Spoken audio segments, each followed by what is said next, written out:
नमस्कार दोस्तों, स्वागत है आप सभी का आई प्लानेट कम्युनिकेशन सेंटर की स्मार्ट क्लास की एक और नई वीडियो में।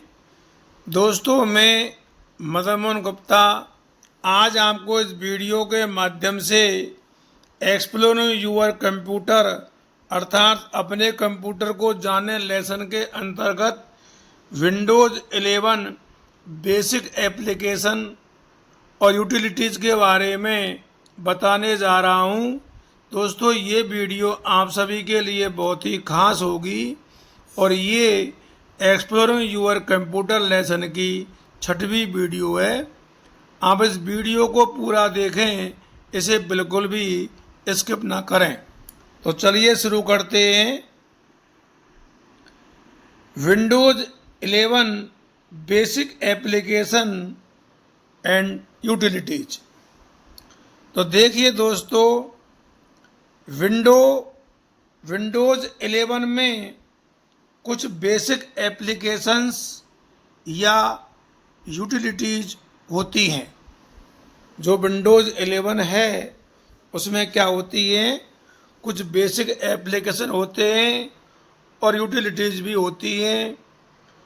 यूटिलिटीज प्रोग्राम जो हैं ये कंप्यूटर डाटा को मैनेज, रिपेयर और ऑप्टिमाइज करता है। प्रत्येक ऑपरेटिंग सिस्टम के साथ एक बेसिक जो है सेट आता है। आपने देखा होगा, प्रत्येक ऑपरेटिंग सिस्टम जो है उसके साथ एक बेसिक सेट आता है और टास्क बार में स्थित सर्च बॉक्स में ऐसे सीरीज का नाम टाइप करके उसे एक्सेस भी किया जा सकता है। टास्क बार में जो सर्च बॉक्स आता है उसमें ऐसे सीरीज का नाम टाइप करके उसे एक्सेस भी किया जा सकता है, जिनमें कुछ प्रमुख निम्न हैं। अब देखिए, पहला हम पढ़ने जा रहे हैं कैलकुलेटर के बारे में। आपने कंप्यूटर में कैलकुलेटर का प्रयोग करते हुए और आप करते भी होंगे, ये देखा होगा।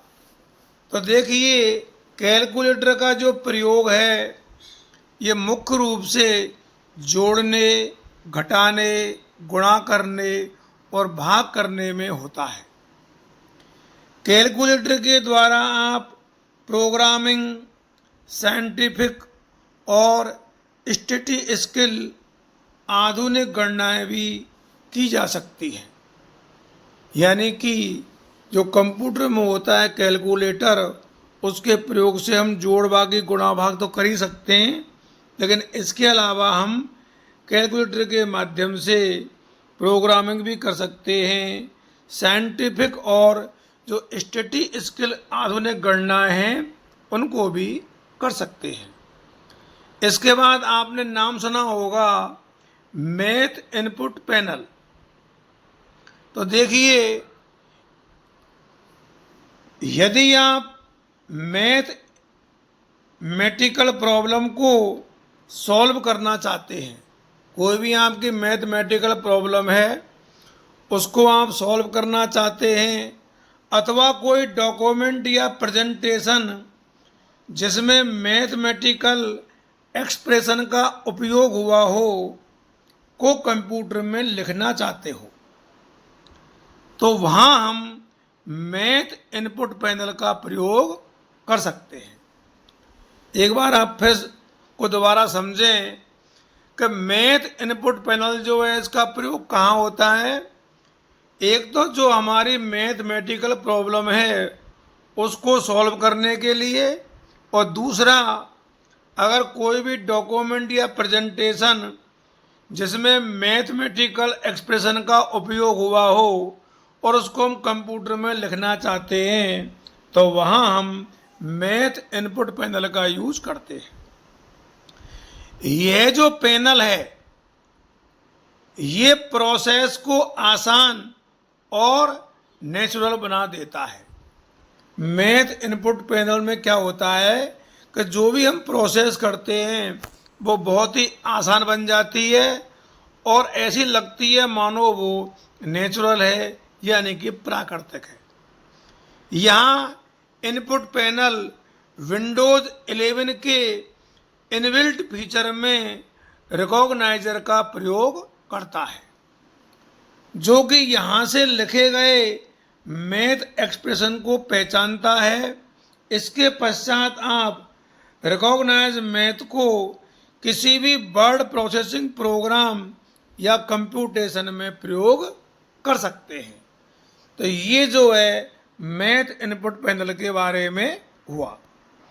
आगे देखिए, आपने नाम सुना होगा स्निपिंग टूल। यहाँ हम बेसिक एप्लीकेशन और यूटिलिटीज के बारे में पढ़ने जा रहे हैं दोस्तों, इसलिए आपसे एक निवेदन है कि आप हमारे चैनल पर नए हैं तो आप हमारे चैनल को लाइक और सब्सक्राइब अवश्य करें। तो देखिए, स्निपिंग टूल की मदद से आप स्क्रीन पर किसी भी ऑब्जेक्ट का स्क्रीनशॉट या स्निप कैप्चर कर सकते हैं। मतलब स्निपिंग टूल जो है, इसकी मदद से हम किसी भी ऑब्जेक्ट का स्क्रीनशॉट ले सकते हैं। तो स्क्रीनशॉट लेने के लिए स्निपिंग टूल का प्रयोग किया जाता है और स्निप कैप्चर भी इससे कर सकते हैं तथा उसे एनोटेट, सेव अथवा एक इमेज की तरह शेयर भी कर सकते हैं। जो हम स्क्रीनशॉट लेते हैं या स्क्रिप्ट कैप्चर करते हैं उसको हम सेव भी कर सकते हैं और एक इमेज की तरह उसको शेयर भी कर सकते हैं। निम्न प्रकार के यहाँ स्निप्स को हम कैप्चर कर सकते हैं। उनमें पहला है free form snip.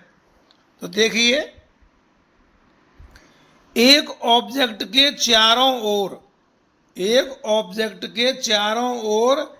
Free form shape draw करना, ये कहलाता है फ्री फॉर्म स्निप। और दूसरा है रेक्टेंगुलर स्निप। ऑब्जेक्ट के चारों ओर कर्सर को ट्रैक कर रेक्टेंगल फॉर्म करना। ऑब्जेक्ट के चारों ओर कर्सर को ट्रैक करके रेक्टेंगल फॉर्म करना, ये है रेक्टेंगुलर स्निप। और अगला है विंडो स्निप। अब देखिए, विंडो को सेलेक्ट करें, जैसे कि ब्राउज़र विंडो या डायलॉग बॉक्स विंडो को जैसे आप कैप्चर करना चाहते हैं। और इसके बाद एक आता है फुल स्क्रीन स्निप। इसके द्वारा आप पूरी स्क्रीन को कैप्चर कर सकते हैं। तो ये जो है उदाहरण है जो मैंने आपको बताए स्निप कैप्चर के। अब हम पढ़ने जा रहे हैं विंडोज मोबिलिटी सेंटर। तो देखिए, आप विंडो मोबिलिटी सेंटर के सहयोग से उदाहरण के तौर पर स्पीकर की आवाज़, वायरलेस नेटवर्क कनेक्शन स्टेटस या डिस्प्ले की जो ब्राइटनेस आदि को आसानी से एक्सेस कर सकते हैं। ये हम विंडो मोबिलिटी सेंटर के सहयोग से कर सकते हैं। कौन कौन से काम? जैसे स्पीकर की आवाज़ है या वायरलेस नेटवर्क कनेक्शन का हमको देखना है स्टेटस या डिस्प्ले की ब्राइटनेस है, तो इनको हम आसानी से एक्सेस कर सकते हैं क्योंकि ये सभी सेटिंग एक ही लोकेशन पर होती हैं। इससे आपका समय बचेगा और आपको प्रत्येक सेटिंग की लोकेशन को याद नहीं रखना पड़ेगा। आगे देखिए दोस्तों, विंडो मोबिलिटी सेंटर को ओपन करने के लिए सबसे पहले हमें ऐसे सीरीज मेनू में विंडो मोबिलिटी सेंटर पर क्लिक करना होगा। मोबिलिटी सेंटर अधिकतर प्रयोग की जाने वाली लैपटॉप सेटिंग जैसे कि ब्राइटनेस, वॉल्यूम, बैटरी स्टेटस और वायरलेस नेटवर्क स्टेटस को दिखाता है। कुछ सेटिंग निम्न हैं जिन्हें आप मोबिलिटी सेंटर में पाएंगे। उनमें हम प्रमुख नीचे पढ़ने जा रहे हैं। तो मोबिलिटी सेंटर में हम निम्न सेटिंग को पाएंगे। उनमें पहली है ब्राइटनेस। तो देखिए दोस्तों, स्लाइड को मूव करके डिस्प्ले की ब्राइटनेस को एडजस्ट कर सकते हैं। हम जो है स्लाइड को मूव करके जो डिस्प्ले है उसकी ब्राइटनेस को कम या ज़्यादा कर सकते हैं।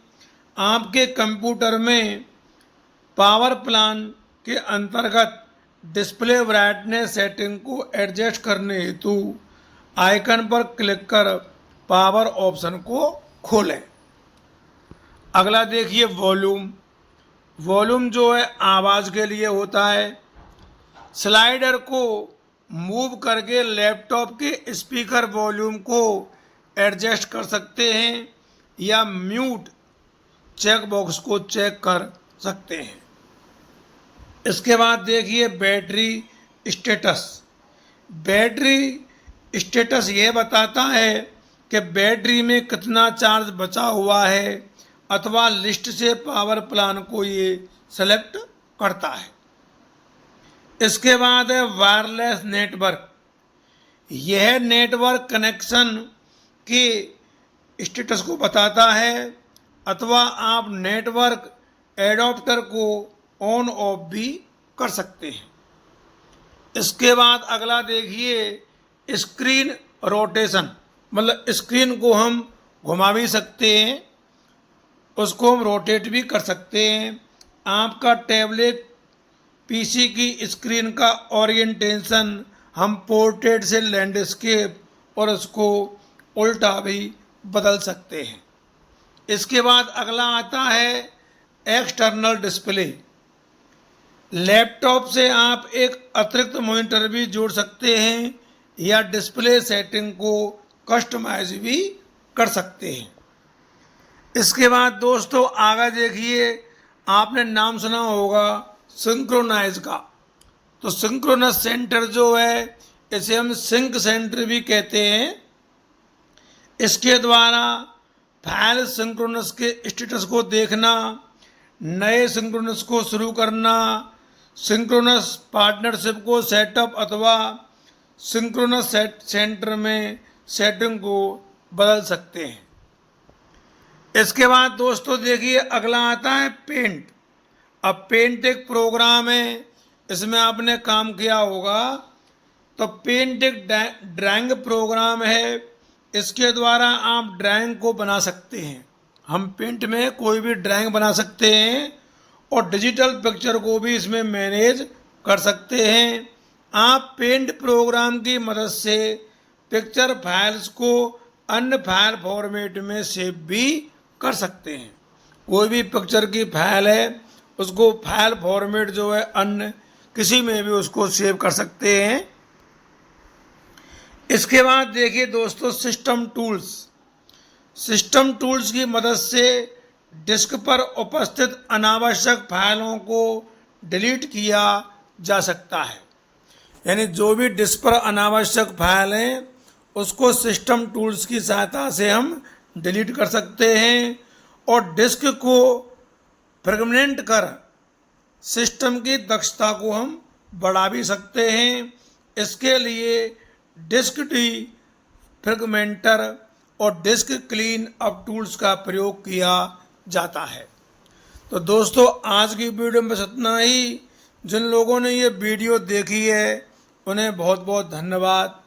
आपको हमारी ये वीडियो कैसी लगी हमें कमेंट करके अवश्य बताएं और आप इस वीडियो को अधिक से अधिक लोगों में शेयर करें।